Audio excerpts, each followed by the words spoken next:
Salut à tous, j'espère que vous allez bien. Aujourd'hui, une journée d'aventure qui s'est pas du tout, mais pas du tout passée comme prévu.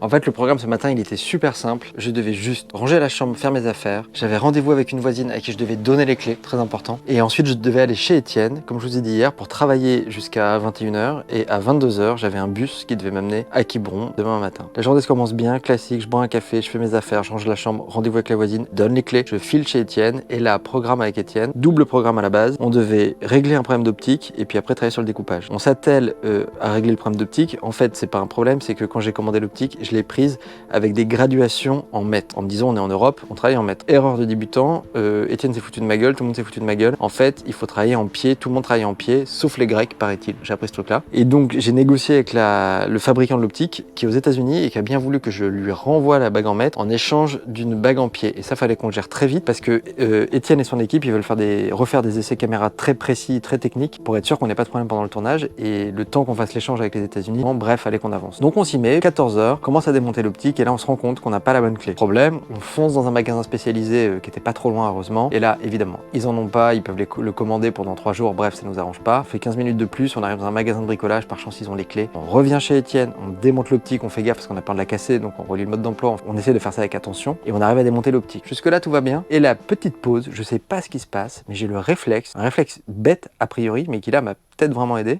d'allumer mon téléphone machinalement, d'ouvrir mes mails machinalement et même de regarder mes notifications de mes mails. Là. Dans Gmail, il les range là dans les notifications. Et là, je vois un petit mail no reply au milieu de spam et de trucs de promo. Je sais pas pourquoi, j'ai cliqué dessus. Et là, je vois, bonjour, on est désolé, ça doit être super frustrant, mais on a décidé d'annuler votre bus.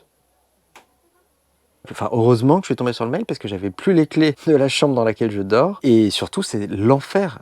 C'était la seule solution que j'avais trouvée pour venir, pour que ça me coûte pas un bras. Je commence à regarder, pas de billets de train avant mercredi ou jeudi prochain. Tous les trains sont complets. Et là, je tombe sur une place. Il reste une place pour aujourd'hui. Pour 16h44. Là, il est 15h50. Je suis à Montreuil. Je dois aller à Montparnasse. Je me dis, est-ce que ça le fait, est-ce que ça le fait pas? Je me dis, je peux pas être bloqué 4 jours à Paris. J'ai trop de trucs à faire. J'ai vraiment besoin de retourner vite sur l'île. Je prends le billet. Je pars en courant. Je cours. Je fais la ligne 1. Je cours. Changement ligne 6. Je me dis que c'est mort. Je cours dans la gare. J'arrive. Et là, je prends le train 2 minutes avant qu'il démarre. Je suis dans le train, je regarde s'il y a des billets de bateau, j'avais même pas regardé si je pouvais prendre un bateau.